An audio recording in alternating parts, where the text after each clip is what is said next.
अस्सलामुअलैकुम दोस्तों, तुसीं वेख रहे हो पाक पंजाब टीवी ते मैं हां तुहाडा दोस्त अब्दुल वाहिद। दोस्तों अज मैं तुहाडे वास्ते माशाअल्लाह इंतहाई सस्ती ज़मीन की वीडियो लेके हाज़र होया। इंशाअल्लाह उम्मीद है कि तुहानूं बड़ी पसंद आएगी।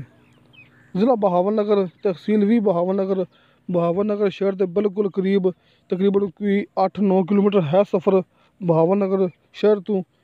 चिश्तियाँ रोड पर ज़मीन है कि चिश्तियाँ रोड लगता है ज़मीन नूं सिर्फ 2.5 किलोमीटर। दोस्तों इस ज़मीन तो 2.5 किलोमीटर सफ़र है चिश्तियाँ रोड का, तो शहर लगता बहावलनगर जो इत्थों 8-9 किलोमीटर सफ़र है। दोस्तों इत्थे अपने को तकरीबन कोई 23 एकड़ ज़राई ज़मीन है। एक ही घर की ज़मीन है, एक भाई है या 2 भाई है ने, वध तो वध 2 भाइयों की ज़मीन है कि दो इनके मालक ने, एक ही घर की है। दो मौके पर बयान देंगे, रजिस्ट्री इंतकाल है, किसी किस्म का कोई मसला नहीं है। साल का नहरी पानी है इत्थे इस इलाके दोस्तों। ज़मीन आबाद है, अं समझ लो कि 18 एकड़ आबाद ज़मीन, बिच कोई 4-5 एकड़ गैर आबाद भी हैगी है, लेकिन वह भी इहदे नाल ही बिल्कुल वो भी आबाद हो सकती है। वो भी भरावां दिखा दें आप कि रस्ते एक साइड तो हैगी है, ये आबाद है तो रस्ता सरकारी आता मौके तक, तो दूसरी साइड तो ज़मीन हैगी गैर आबाद। वेखो भरावां दिखा रहे हैं कि सामने फसल लगी हुई है कि ये जूम किया कैमरा, आप नज़र आ रहे हैं दरख्त दूर तक के ज़मीन है। ये 2 लाइनां जा रही ज़मीन दियाँ कि फ्रंट भी बड़ा सोहना है ये ज़मीन का। दोस्तों साल का नहरी पानी जो ठेका होंदा है, वो अगर तुसीं दोगे ठेके ते ज़मीन जाएगी तकरीबन कोई 15,000 रुपया फी एकड़ के हिसाब नाल। दोस्तों क्योंकि जी ज़मीन ज़ाहिर है कि फ़िलहाल इन्नी खास भी आबाद नहीं हैगी। ज़मीन दी मालकां ने ठेके ते ठेकेदार ने ज़मीन करती कमज़ोर कि ज़मीन समझ लो आबाद ही है, लेकिन ठेकेदार ने कर दी कमज़ोर।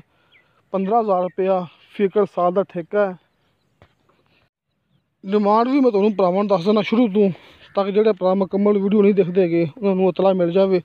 दोस्तों इन्हें डिमांड की है मालक ने सिर्फ 9 लाख रुपया पर एकड़ के हिसाब नाल। रस्ता आ रहा सरकारी। दोस्तों इस साइड पर ज़मीन पई 4-5 एकड़ जी कि गैर आबाद हैगी, जी बिल्कुल गैर आबाद जी फिलहाल इस्तेमाल नहीं की। जी भरावां आप दिखाते पे ज़मीन दूसरी साइड पर वो ज़मीन आबाद है कि बेहतरीन ज़मीन है, आबाद हुई है। साल का नहरी पानी भी है तो टरपैन विच नहीं लगी हुई। नीचे का पानी तकरीबन कोई नॉर्मल होंदा है, अगर आप बोर करांगे ज़्यादा डूंगा तो फिर पानी बिल्कुल मिठा भी आ सकता है। ये ज़मीन है जी कि आबाद है तो ठेका इनका है 15,000 रुपया, तो डिमांड हैगी है 9 लाख रुपया पर एकड़ के हिसाब नाल। मौके पर थोड़ी बहुती कमी पेशी प्यार मुहब्बत हो जाएगा। बाकी दोस्तों ज़मीन की अपनी गारंटी होंगी, तुसीं ये भी याद रखना कोई लड़ाई झगड़ा नहीं, कोई ज़मीन आप रोले वाली भरावां नूं दिखानी नहीं है। आप ज़मीन वो दिखाने जी कि बिल्कुल क्लीयर होवे कि मालकां की ज़मीन है, 2 भाइयों की ज़मीन है तो फिलहाल दी ठेके ते 15,000 रुपये का ठेका ले रहे हैं। विचों तकरीबन अद्धी ज़मीन आप भी काश्त करते पे ने। अं समझ लो कि अद्धी ज़मीन ठेके ते अद्धी ज़मीन विचों आप भी काश्त करते पे ने। जी आप ज़मीन काश्त करते पे वो ज़मीन बड़ी बेहतरीन पई हुई है। जी ठेकेदार इस्तेमाल करते पे ने वो थोड़ी जी ज़मीन नॉर्मल है।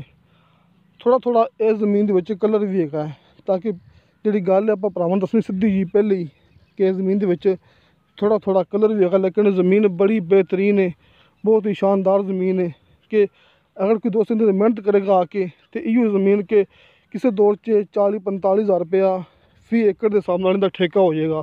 क्योंकि अपनी गारंटी है कि इनके आस पास जो ज़मीन है ने बिल्कुल नाल इनके उत्थे 40-45 हज़ार रुपया फी एकड़ साल का ठेका चलता पाया है, तो डिमांड भी उन्होंने ज़्यादा हैगी है। ये मौके तक रस्ता आ रहा सरकारी है भरावां दे सामने कि रस्ता सरकारी है, जोड़ा कि मेन रोड तो 2.5 किलोमीटर सफ़र है चिश्तियां मेन रोड तो दोस्तों अपना WhatsApp नंबर तो कॉल नंबर लग्या होंदा है हर मूवी की डिस्क्रिप्शन के।